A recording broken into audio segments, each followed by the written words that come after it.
Reka nongere mbifurize kugira igitondo cyiza mwebwe mukomeje kubana natwe muri mu mpande zitandukanye mu Rwanda no hanze y'igihugu cy'u Rwanda. Ndabashimira ko mukomeza kudukurikira gatanu kuri gatanu aho muba muri hose. Mukankusi yahishuye akayabo Rujugiro yigeze guha RNC Rwanda National Congress ngo hiruke ubutegetsi bw'u Rwanda. Mukankusi Charlotte wahoze mu mutwe wa RNC urwanya ubutegetsi bw'u Rwanda yahishuye ko umunyemari Ayabatwa Tribert Rujugiro yigeze kubaha arenga miliyoni 300 yo kubafasha guhirika ubutegetsi bw'u Rwanda, ariko bikarangira Kayumba Nyamwasa uyoboye ayariye yose. Kuwa gatatu tariki ya 17 Mata nibwo hamenyekanye amakuru y'uko Rujugiro yapfuye azize urupfu rutunguranye. Muri 2010 nibwo uyu mukambwe wakoreraga ubucuruzi bwiganjemo ubw'itabi n'amazu mu bihugu bitandukanye bya Afurika yahunze u Rwanda, nyuma yaho leta yarwo igenda imushinja yo gutera inkunga umutwe wa RNC wa Bwana Kayumba Nyamwasa, imaze igihe rero igambiriye gukuraho ubutegetsi buriho mu gihugu cy'u Rwanda. Rujugiro ku ruhande rwe yigeze guhakana kugirana imikoranire y'uyu mutwe.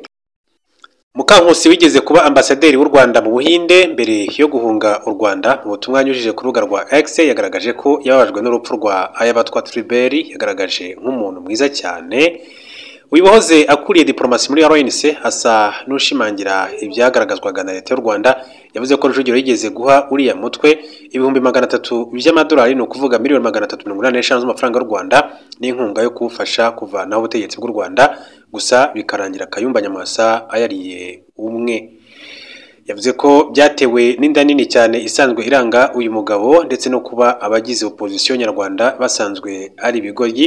Yagize ati nababajwe n'urupfu rwa Muzehe Rujugiro, uyu musaza yaradufashije cyane mu guhangana na leta ya Kigali, gusa opposition nyarwanda ituri ibigoryi kandi tuzahora turi byo. Ati ndibuka muri RNC Rwanda National Congress ntako atabagize, ariko inda nini yadutanze imbere. Ati nta banga ririmo, ati n'ubundi reka mbivuge.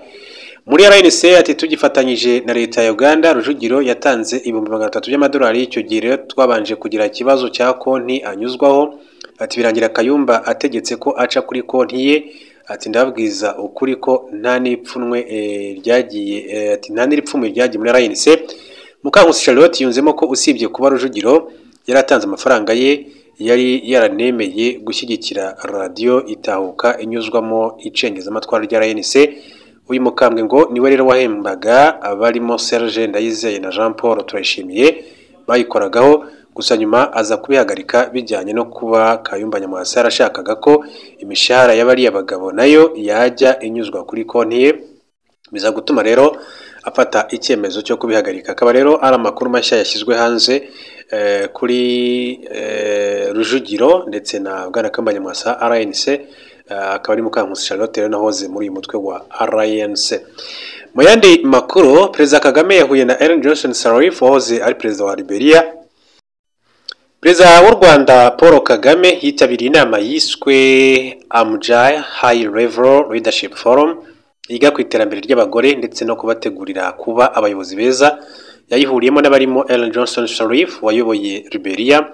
Inama yabaye kuri wa gatanu tariki ya 19 Mata 2024, aho mbere yuko Perezida Paul Kagame ayitabira yabanje guhura n'uwahoze ari perezida wa Liberia Ellen Johnson Sirleaf. Biteganyijwe ko inama izamara iminsi igera kuri 2, aho yateguwe n'ikigo cya perezida cya Ellen Johnson Sirleaf gishinzwe iterambere. Yitabiriwe n'abayobozi b'abagore 42 baturutse mu bihugu bigera kuri 19. Gahunda ya Amjai igamije gushishikariza ndetse no gutegura abagore mu kubongerera ubushobozi mu buryo butandukanye n'izifata ibyemezo nk'uko byagiye bigarukwaho. Babwire kandi ko umukuru w'igihugu cy'u Rwanda Perezida Paul Kagame yafashe mu mugongo William Ruto wa Kenya. Perezida w'u Rwanda Paul Kagame yafashe mu mugongo mugenzi we William Ruto wa Kenya nyuma y'impanuka yakajugujugu yahitanye abasirikare b'igihugu cye barimo General Charles Ogora w'umugaba mukuru w'ingabo za KDF Kenya Defence Force. Ku gicamunsi cyo kwa 4 tariki ya 18 Mata nibwo iyo mpanuka yabereye mu gace ka Sindaron mu ntara ya Elgeyo Marakwet. Perezida William Ruto mu ijambo yagejeje ku baturage ba Kenya yavuze ko usibye General Ogora yaguye muri iriya mpanuka, hari n'abagenzi be 9 bari kumwe nawe muri kajugujugu bapfanye nawe. Perezida Kagame mu butumwa yanyujije ku rubuga rwe rwa X yihanganishije Perezida Ruto ndetse n'imiryango y'abasirikare baguye muri iriya mpanuka. Yagize ati nihanganishije Perezida William Ruto, imiryango ndetse n'abakundaga abazize impanuka y'indege bari mu mugaba mukuru w'ingabo General Ogora uzahora yibukirwa ubunyamwuga bwe ndetse no kwicisha bugufi mu kazi ke. Ati natumba rambirambi zangu kwa Rais William Ruto, familia na wapendwa waathirika wa ajali ya ndege akiwemo mkuu wa majeshi ya ulinzi General Ogora ambaye atakumbukwa kwa weledi na unyenyekevu katika utumishi wake. Paul Kagame nyuma y'iriya mpanuka rero Kenya yahise ijya mu cyunamo guhera ku wa gatanu mu rwego rwo guha icyubahiro abasirikare bayikuyemo nkuko twakomeje kujya tubigarukaho. Hanyuma duce no muri Iran tureba amakuru akomeza kugenda avugwa. Iran yahakanye amakuru yo kugabwaho igitero na Israel.